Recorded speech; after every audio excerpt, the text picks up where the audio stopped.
So the irony is that the last time I was up here speaking was 2 weeks ago, and I was co-teaching with Jennifer Mazzola about comparison on that Sunday. And as much as I wish I could say that standing backstage just a few minutes ago, hearing her start in that first song, did you guys know she could sing like that? As much as I wish I could say I was celebrating her, in reality, I'm just annoyed. I'm like, God, why? Like, why does she get to speak and sing? Like, if I sing, it hurts people. Like, it causes them pain. It would not be good for any. If I'm ever up here about to lead, you should run. It would be a terrible scenario. But she not only was singing today, she did kick this series off last week, Connect 4, and it's just a really helpful conversation about one of the 4 main ways to get connected here, and we're going to continue that conversation today, talking about a different avenue. But to really get us thinking about this concept and topic, I just want to start with a question. And the question is, even if this is your first Sunday, you've probably seen that 3-letter word "for" all over the place, on the walls, on the screens, on t-shirts. And I'm just curious for you, what does it mean to be for? How would you say that in your own language? To be for someone or to be for something? Or how do you know perhaps if somebody is for you? I want to ask a question that kind of starts off a different theme for today that's related, and we'll see in a little bit how it is that they're connected. But I want you to think about relationships that are supposed to be for you. So just think about whether it's a friend, a spouse, a coworker, a boss. Just think about people that are supposed to be for you. What separates, for an example, a decent friend from a great friend? Or to go even more extreme, well, what separates a bad friend from a great friend? Like, what stands in the gap? What's the difference between a okay boss and a great boss? An average spouse and a great spouse? A decent neighbor from a great neighbor? What would you say stands in that gap?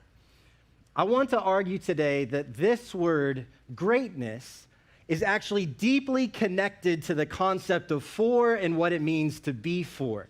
The problem is the way we use that word. In our culture and context, we use greatness in various different ways, lots of confusion around it. Oftentimes, we're usually just comparing people in a field or craft or an industry. It happens a lot in sports, right? We talk about who the GOAT is or who the greatest of a certain area is, or, each year, each college football season, we rank top 25 teams, so it's all one big comparison game.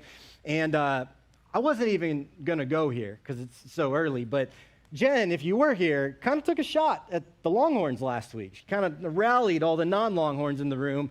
And you may have noticed Texas is preseason number 1 for the first time in history. So it's a big moment. Jen is an Alabama fan. And so while I would think it was a little bit of jealousy coming across last week, in reality, they've won 6 national championships since the last time we did, so she's probably not that jealous of us. But anyways, it's this big moment next weekend. I know college football technically started yesterday, but it was like Iowa State and Kansas State is kind of tough to watch. So I feel like the season really starts with kickoff next week at 11 a.m., Ohio State, Texas. But besides that, we're going to spend the next 3 months ranking and comparing and which one's the best team. Happens all the time in sports world. But it happens outside of that too, right? We do this in every industry. We talk about who are the greatest musicians or actors or greatest business leaders, who's the greatest politicians or heroes of history. I mean, we have something that rises to mind when we use that word, greatness, or call somebody great. But if I were to put up these two next to each other and say, hey, who's the greatest? All of a sudden, it's like I'm asking a different question, right? And we don't even need to tear down Tiger Woods to just say, okay, I think all of us are leaning towards the left side of the screen. If I was to compare these two next to each other, you don't have to be a Celine Dion hater to say that few people have had the impact on the world that Mother Teresa has. So what are we talking about then when I'm using the term greatness? As we get into the answer to that question is why I think this idea of for and greatness are so connected. Because today we are in part 2 of this series, and it's a little bit of a play on words. It's the idea F-O-R that we just feel like for too long the church has been known for what it's against, and we want to be known for what we're for. And as we do that, as we pursue our mission and vision together, we want to provide 4 ways, F-O-U-R, for you to get connected here. If you've been on the outside looking in for a while, maybe you've been an observer, attending when you can, this is an incredible series to feel more ownership of this place, to feel more connected here, to shrink this place down into a smaller community. If you are brand new, this is the perfect series for you to start with, because you're going to see right off the bat 4 of the simplest ways to take a practical step and be a part of this place where this place feels more like home, more like a place where you belong, a place that you feel individual ownership of. At the end of each of these messages, we're actually going to ask you to take a practical step, like in the moment, to engage in more fully what's happening here, if that's something that you are looking to do. But to get into what this second topic is, and why I think it's tied so specifically to greatness, I actually want to show you how these are Jesus' words and not mine, who brings up greatness and talks about this definition of greatness as it relates to our second topic. I actually want to look in Luke 22, and part of the reason I love this passage so much is it's one of the first sermons I ever heard. I didn't grow up in church, and so I just didn't know all the names and all the stories and all the life lessons and all of that. I remember being about 17 years old, attending North Point for the first time, and somebody was teaching on this passage in particular, and it takes place during the Last Supper. So this is the final moments that Jesus has with his 12 disciples before he's going to be arrested and ultimately crucified. And so he shares some of the most important words in his lifetime here, kind of these last marching orders, like if you forget everything else, don't miss this. And in Luke 22, he introduces communion, which is significant because there are 2 different mandates for the church. There is baptism and communion for all cultures, all times. Everything else, the church just kind of gets to decide in their place, in their context, how it is that you want to engage. But baptism and communion are timeless. In fact, if that's something that's significant to you, communion, North Point Together in October is the next event where we do that together. But it's the idea of he just introduced the bread, which is symbolic of his body, the wine, which is symbolic of his blood. And he says, whenever you take this, do this in remembrance of me. He ties it specifically to himself, not to Moses. Historically, Passover is tied to what happened with Moses in the Exodus. And so this is one of the clearest declarations that he is something more than just a good teacher, that he is God in human form, that he's the Savior, the Messiah. And could you imagine, especially if you are a church person, you've grown up in church, getting to be present at that table and watch this, what your reaction would be, the awe you would have? And instead, his disciples, late teens, early 20s, they lean in. And this is their first comments. This is their first question. They began to argue among themselves. Next verse, after communion is introduced, about who would be the greatest among them. Yeah, cool, Jesus, communion, that's sweet and all, but who's your favorite? Like, what?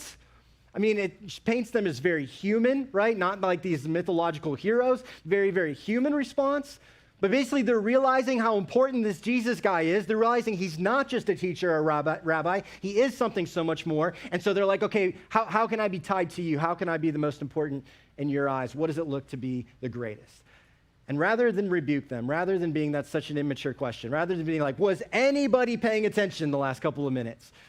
He actually does answer their question. He leans in and he gets really clear with them. In 25, he told them, in this world, the kings and great men lord it over their people, yet they are called friends of the people. This means basically the same thing that happens today in 2025, that people aspire to positions of power and influence and authority, ultimately so they can do what they want, so they can have control, so their agenda can happen, even with the best of intentions, they can see the change they want to see happen in the world. But he says that's not why we aspire to leadership here. That's not why we or how we use our power here. He says, among you, it will be different. Those who are the greatest among you should take the lowest rank, and the leader should be like a servant. If you're here and you're like, okay, servant leadership is kind of intuitive, it feels like that would be common sense, the only reason you would think that is because we're standing on 2,000 years of Jesus. This was not common sense anywhere on the planet when Jesus introduced this topic. This isn't why people aspire to leadership. It's not why they aspire to influence or to having followers. But he says the kingdom of God is flipped upside down from the kingdom of the world. He goes in and he explains further. He says, who is more important? He gives like this metaphor. The one who sits at the table, the head of household, the owner of the home, or the one who serves? The servant bringing out the meal and cleaning up after everybody afterwards. The one who sits at the table, of course the homeowner, the head of home is most important, right? But not here. For I am among you as one who serves. Now he ties the definition to himself. And he says, well, that's not what I'm doing. That's not my approach. and he's tying this example and this definition of greatness to him. And that Sunday, 17 years old, this very simple bottom line that has stuck with me for so long, it was this idea that if you want to be great, be last. If you want to be great, serve. About 15 years later, I don't disagree with that bottom line. I don't think it's any less powerful, any less impactful. I think it's just as significant. I'm definitely not going to argue with the words of Jesus. The only thing I would add to that is how I heard it at 17 years old is I think in the same heart posture and perspective that the disciples had in the room. Meaning I just took away the marching orders of how I personally could be great, how I could matter. Still selfish desires, still selfish ambition, still me wanting to be important or matter to people or help because I had value to people. But still, I walked away thinking that was about me. Not what the communicator was communicating, but that's what I walked away with was the marching orders. So I'd like to share instead what 15 years later I feel like I've been learning throughout that process when I joined a team that first Sunday and started volunteering and starting serving and 15 years of learning through that process and journey, how I would describe it with just a slight nuance to it today. I wouldn't say the main driver for me today is, man, here's the marching orders of how I personally can be great, although certainly that's still in me and all that wiring is still there. But I would say the motive is a little different today. It's more like what Paul describes in Philippians 2 when he describes the person of Jesus, the character of Jesus, getting to participate with Jesus and know him more fully as a result, that maybe greatness is actually tied specifically to him. Think about what Paul writes in Philippians 2. He says this, he says, do nothing out of selfish ambition or vain conceit. Rather, in humility, value others above yourselves. Not like you're the greatest. Value others above yourselves, not looking to your own interests, but each of you to the interests of others. This is a really interesting way of phrasing this for Paul because we also know what Paul doesn't believe. He doesn't believe some people are more valuable than others. He believes all people are made equal, created in the value, or with the same value and worth, made in the image of God. He believes that all people are someone for whom Jesus has died. So why does he phrase it like this? He's saying this is how you are to choose to behave. You're going to make the conscious decision to treat people as if they were more valuable than you. Maybe the easiest way to just kind of rise this to the surface and see how we already do this in everyday life is just think about your favorite celebrity. And if you're just so healthy, you don't fanboy or fangirl about anybody, just maybe the person you respect most in the world. If I'm in the office tomorrow at North Point and Tom Brady walks in through the front door, I'm going to defer to him, right? I'm not going to be like, hey, sorry, Tom, I'm a little bit busy. Can you come back next Wednesday, right? I'm going to make like some awkward comments trying to seem cool and normal. Tommy boy, like, whatever, something I should never say in public, certainly on stage. Like, it's like, oh man, I'm going to embarrass myself, but I'm going to like, hey, where do you want to go? I'm probably going to offend the person I was meeting with because that meeting's probably over now. Tom Brady's here. I mean, it's like, can I get you food? What do you want? I'm going to defer to him.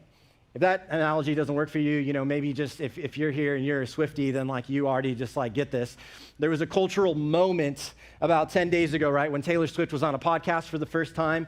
And some of you may not fully grasp the weight of this moment. I don't think I fully have yet, maybe. But it was a big conversation, right, because it's Jason Kelce is hosting the podcast, who some would argue is one of the best centers of all time in NFL history. Travis Kelce, some say, is the best tight end ever. And then you've got Taylor Swift, who's the only one to have 4 Grammys for Album of the Year, a billionaire, right, maybe the most loyal fan base in the world. I mean, there's a lot of important people around the table. The way I found out that she was going to be on a podcast for the first time is somebody shared an article.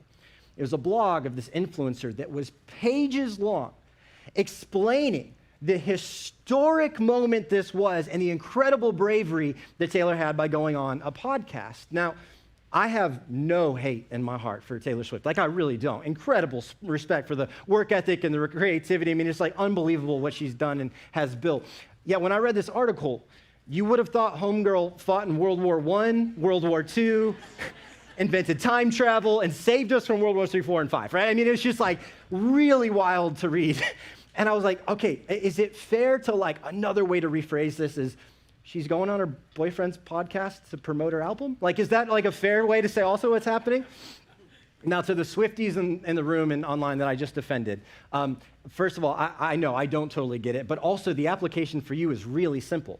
The application for you is just treat others like you would treat Taylor Swift. And it's like the easiest message for you to ever apply, right? You know what that would feel like. For those of you that don't quite get it, and you're like, I don't know why that was such a big deal, here's what you need to do. You just need to go look at the comment section of this podcast, okay? Go on YouTube, look at the comments, and just treat people like fans of Taylor Swift would treat Taylor. You just look at the comments, and it's like, Taylor is everything. Taylor is my queen. We ride at dawn for Taylor. Like, it's just over and over and over. You're like, okay, I'm just going to choose to treat people that way. Hopefully I've belabored the point at this point, right? But you get the idea. We're going to choose to defer. We're going to make the conscious decision to treat somebody like they're more important to us. It's really accepting Paul's invitation for what he says in verse 5 when he's inviting us in our relationships with one another to have the same mindset, the same perspective, to see the world, to see people as Jesus sees people. And then he shares what is this really cool historic piece of literature. The reason it's a big deal is these next 6 verses are what's known as the Christ hymn. Some call it the first song of the early church or the first creed of the early church. And it's a big deal because this was written and circulated by people that knew Jesus. It was circulating within decades of Jesus' living, meaning it's not like a myth made up hundreds of years later where his whole story had grown. This is the idea. It's like, I knew Jesus, I broke bread with him, and this is what we would say is true about Jesus. And the very first line of this song describing the character and the person of Jesus, who, being in very nature God, I knew Jesus, I saw him grow up, I would call him God. I saw him die, and I saw him rise again 3 days later, he's God. He did not consider equality with God something to be used to his own advantage. Meaning if anybody could pull rank, if anybody could say, I'm the CEO, I'm the captain, I'm the leader, I'm the president, it would be Jesus. If anybody could say, hey, move me to the head of the waiting list, that's my favorite booth over there, that's my spot, it would be Jesus. Get me coffee, I'm Jesus. That's not how he used his authority, that's not how he used his leverage or influence or his godhood, you could say. Instead, it was quite the opposite. Rather, he made himself nothing by taking the very nature of a servant, being made in human likeness. There's not a metaphor that I could use to explain the gap of choosing to be God and go to the lowliest spot of this man to be crucified on a cross, a king to a servant. I mean, there's no metaphor I could use. In fact, verse 8 describes it in its fullness, maybe the most humble act in history. It says, in being found in appearance as a man, he humbled himself by becoming obedient to death, even death on a cross. Have you ever considered that perhaps, if Jesus is who he claimed to be, that the cross is the most humble act in human history? It says, as a result of this act of humility, to willingly become obedient to death, to pay the penalty for your sins and mine, it says he's now exalted. He's lifted to the highest place. Verse 9 says, therefore God has exalted, made him great, lifted him up to the highest place, and gave him the name that is above every name. There is no one greater than Jesus. No matter how great we aspire to be individually, it will always fall so miserably short. It's a terrible goal. Jesus is already the greatest. At the name of Jesus, every knee should bow in heaven and on earth and under the earth, and every tongue acknowledge that Jesus Christ is Lord, to the glory of God the Father. He willingly humbled himself, made himself the lowest rank, served the people all the way to giving his life for us. And now, his is the greatest name. There is no equal. There is nothing that comes close. This is where I say that the idea of greatness and being for are so deeply interwoven. It's Paul's words as well, because Paul's also the author of Romans, when he says in Romans 8:31, if God is for us, who can be against us? How do we know that God is for us? He tells us in the very next verse, in 32, he says, he who did not spare his own son, but gave him up for us all. How do you know if God is for you? If somebody is willing to die for you, you don't have to question if they are for you. He ties God's posture being for people to the cross itself, to the life, death, and resurrection of Jesus, which Jesus says is greatness. which Jesus would say, taking the lowly place, humbling yourself, leveraging yourself for the benefit of others, is greatness. That's why I say the two are so intertwined. Like I said at the beginning, I want to, because it's the heart of this series, is ultimately to provide an opportunity for you to take a step in here at North Point, to shrink down a room this size to a smaller group setting. But I also want to share just an application that is applicable for all of us in every arena of life, especially if you're here, you're like, I'm out of town, I'm visiting family from Colorado, like, there's no chance I can take a step and volunteer here. This question is applicable for all of us. The question is this: what would a great blank do? You fill in the gap of the roles you play in your life based on Jesus' example and definition. What would a great husband do? If you're a wife, what would a great wife do? What would a great parent do in the season or challenge you're facing? What would a great friend do? What would a great employee, boss, neighbor, whatever role you play, based on Jesus' example and definition of greatness, what would that look like in your most important relationships? I think we could use the caveat in every single message. I'm not talking about the extremes. The application is not, what does it look like to serve your abuser? That's not what I'm talking about here. This is the idea of healthy relationships are the goal, connection is the goal. What does that look like to serve in those relationships, to take the lowest rank, to treat somebody as if they're more valuable than yourself? It's applicable in all of our most meaningful relationships, and it's an applicable principle for the way that we volunteer and serve our community and join a team here at North Point as well. In fact, I was thinking about this in preparing for this series. There was a moment almost 2 years ago now. This was Easter of 2024, and if you've ever joined us for an Easter before, our services are all different. We have a couple Saturday services where we have food trucks, and we have petting zoos and blow-up houses and all kinds of stuff in the parking lot, and then we have more services than normal on Sunday as well. And so early on Sunday morning, I'm walking through the parking lot from this side to the back to go get mic'd up for the first message of the day. And we had the animals here the night before. And so there was a donkey right by the front tree. And apparently the company didn't clean up after the donkey, if you're catching my drift. And so I walked by the front, and I see these two individuals. This is Shane Norcross and this is Debbie Keckley, who are literally on their hands and knees picking up animal manure. Because we have thousands of guests that are going to come through our doors that day.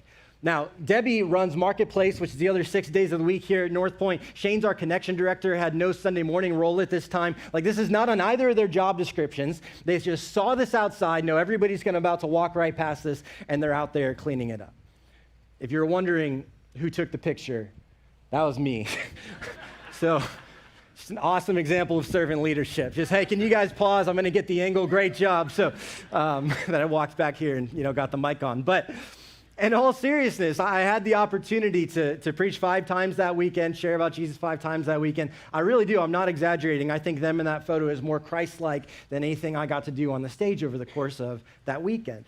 And I share that picture an example for you because I don't want to over-glamorize what serving, volunteering, joining a team looks like.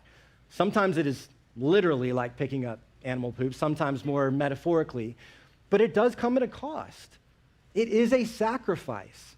It is one of those, I don't know where the time is going to come from. You're like, wait, I just signed up for a group like Jen asked me to last week. Now you want me to stay an extra hour on Sundays? I've got kids in 3 different sports. I don't know how all of that exactly will come together.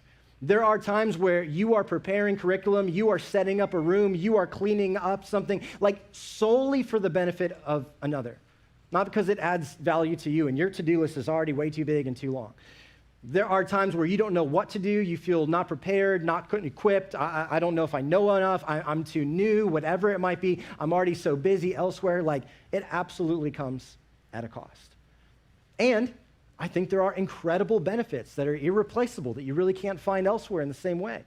For example, these are just some of them. I really do think you grow in a healthy way. You have a desire to learn for the right reasons. When you're leading a mat with kids or a small group of students, or you lead an adult community group and people are asking you questions, you learn because you want to serve and support them. Not just because you want to be the smartest Christian or the most impressive Christian or something like that. You learn for the right reasons. I think about the fun that we have. Fun is one of our core values at North Point. It's literally phrased, we laugh often and have too much fun. We have more fun in all of our serving environments than we do anywhere else on a Sunday morning just experience like this, all in rows. We're about to have our family ministry kickoff this week for all of our family ministry volunteers. It's going to be a party in here. We just laugh together. We have fun together. We make it an incredible and enjoyable experience. It really does, as a result, shrink down the size of rooms like this.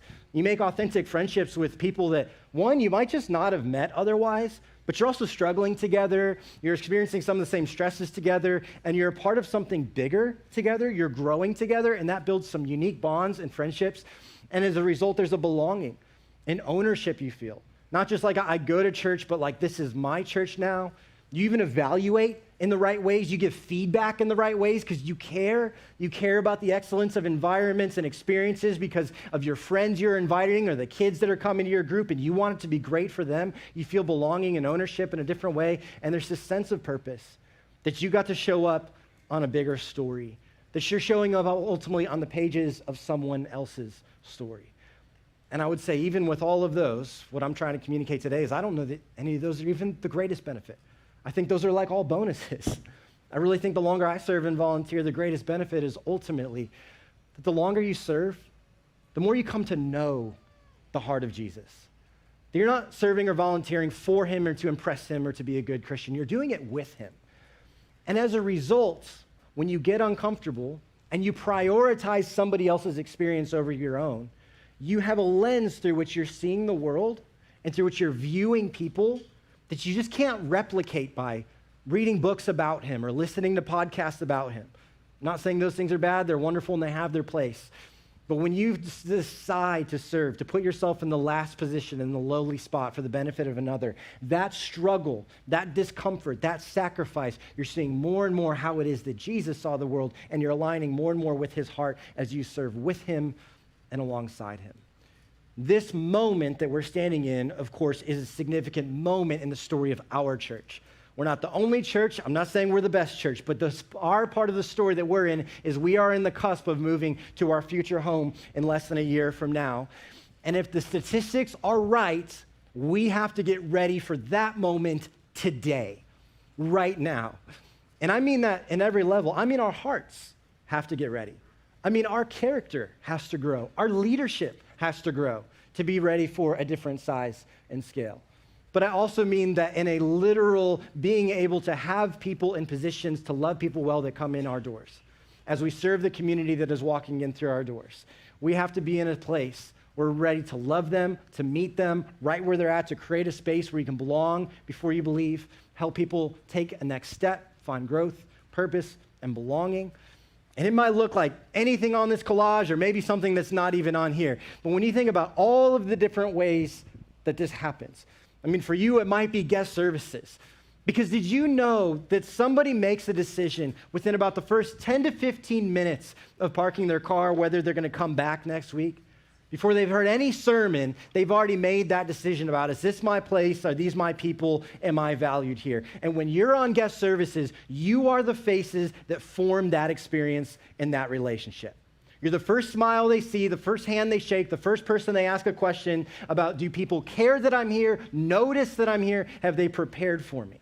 You get to be a part of those environments. They ask you the real questions of what's next, or how can I get involved, or where do I go, or where do I check in my kid, my most valuable and prized possession? They're talking to you, and you form those kinds of relationships in guest services.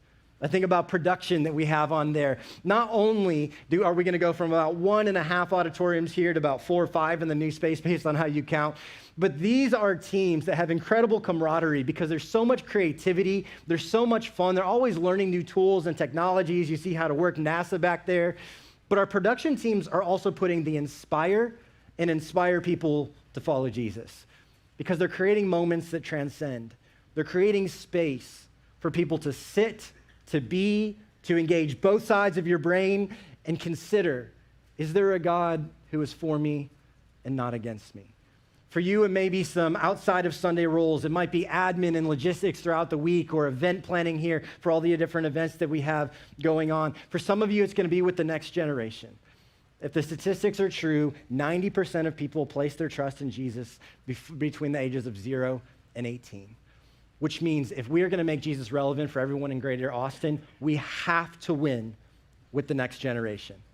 It's not like we're entertaining them in our kids' and middle school environments so that we can do real church in here. We're entertaining you guys so we can do real church with kids and students, because they are the future, and we're unapologetic about that, and we plan for that. And for some of you, that's production in those environments. It's on a mat with kids. It's in a small group of students, investing in either being the adult that you're glad you had at those ages or being the adult that you wish you would have had in those ages, and changing the trajectory and the story of a kid or a student in one of those environments. All of those different roles, some are role specific, like unique skill sets you have that we couldn't even list. Some of you, it's sitting in a circle like we talked about last week and leading one of those groups that we asked you to step into, because you've been through a unique experience in life and you have your story that can come along somebody else in a certain felt need group or a short-term group, or open your living room and create space and for community in one of the loneliest generations that's ever lived. There is a spot, there is a way for you to step into an uncomfortable space, to discover something God has woven into you that perhaps you never knew was there, and taste greatness from a different direction as you experience it with Jesus. I could continue to give all kinds of different examples like the ones up here on this collage. I would actually prefer to spend a couple minutes of our time for you to just hear from a few individuals that are actively doing this week to week. So take a look at these guys.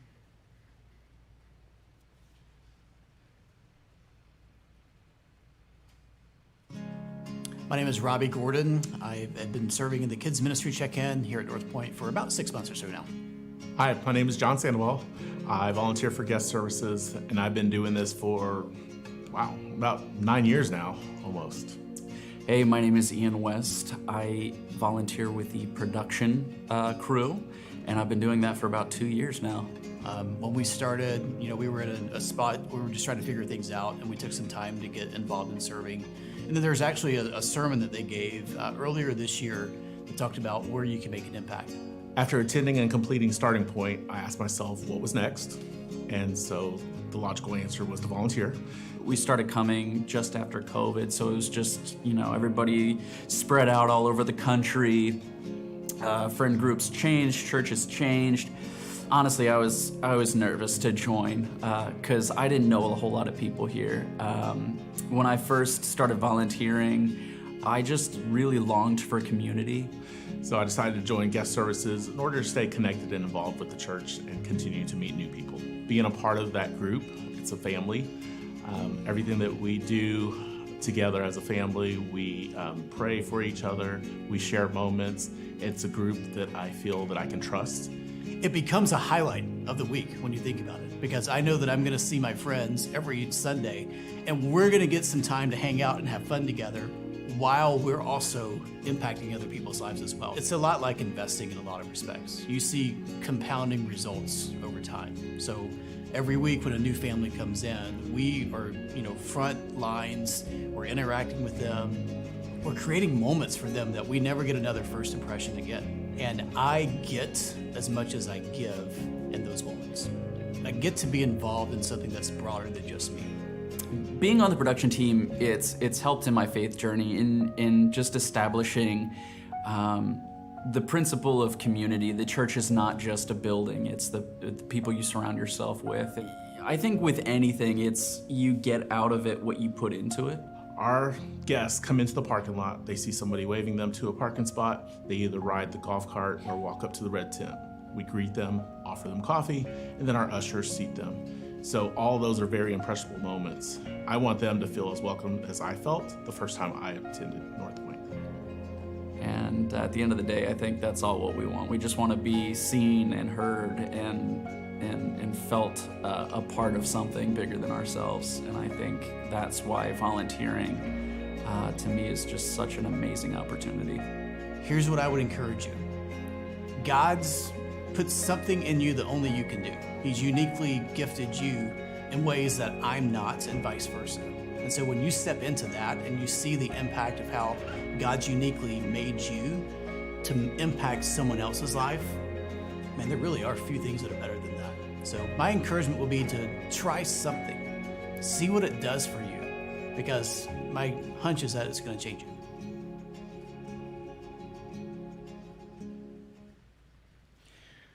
To those of you who have already taken that step to volunteer, join a team, make that commitment and that sacrifice, thank you, because you are the hands and feet of making our mission and vision a reality. That's where life change happens. It doesn't happen in a one-way conversation like this with a microphone. It happens with people who know real names and real stories and make real connections. And that's what you are doing every single week. For people that are giving church a shot for the first time in their life, the first time in a long time, coming in with anxieties, worries, fears. Is this going to be like last time? But also maybe a subtle amount of hope. Is there really a God who is for me?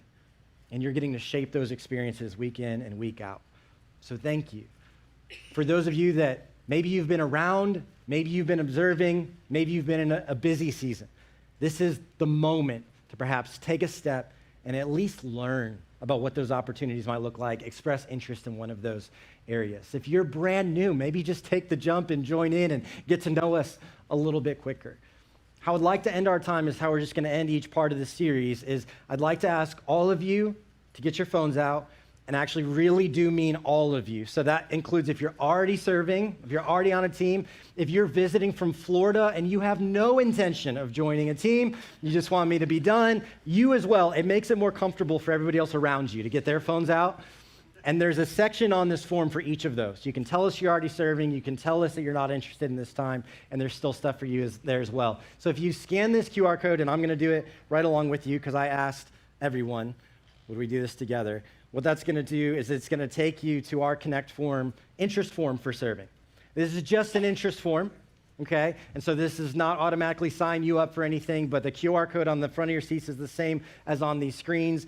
And as you go through, you're going to see first those areas, a lot of which I've already talked about today, that is expressing interest. So our ministry area directors can reach out to you with next steps and information about what those look like. We've talked about admin and event planning, leading adult groups, facilities. So this is a big space with lots of things that constantly need fixing, repairing. We're adding new things to this space still here.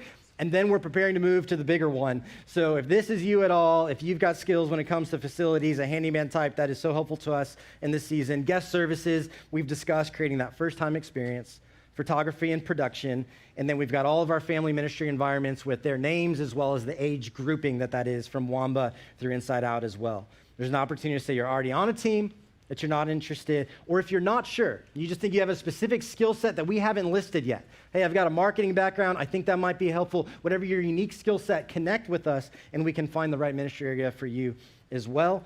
I'll give you guys just a couple seconds here, about 30 more seconds or so, to fill that out, and then I'll pray for all of us as we break.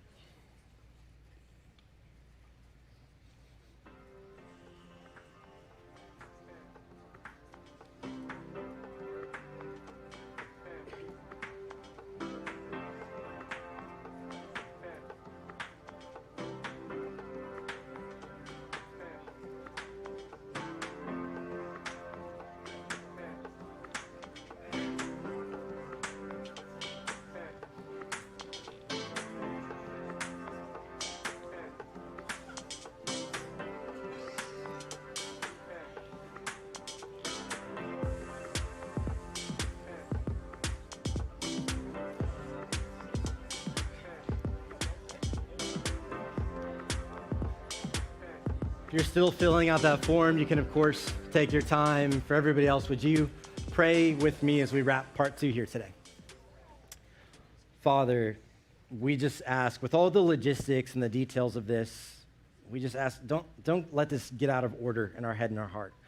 God, this is about you first and foremost. This is about getting to participate with Jesus, discovering his heart in different ways. Some of us for the very first time, some of us just in a place, in a room of faith we've never been before. God, I'm grateful that you choose to offer us a way like this, to know you through a different lens, to see the world as you see the world, to discover your heart in a fresh way. God, I ask you to speak to us individually. Give us that nudge. If it's the time to get uncomfortable, the time to take a step, God, that you'd push us in that direction and ultimately allow us to discover a unique gift, a unique talent, something you've put on our heart. The next part you have for our stories, we get to show up on the pages of someone else's. God, we love you more than we can express. We need you daily, and it is in Jesus' name that we pray. Amen.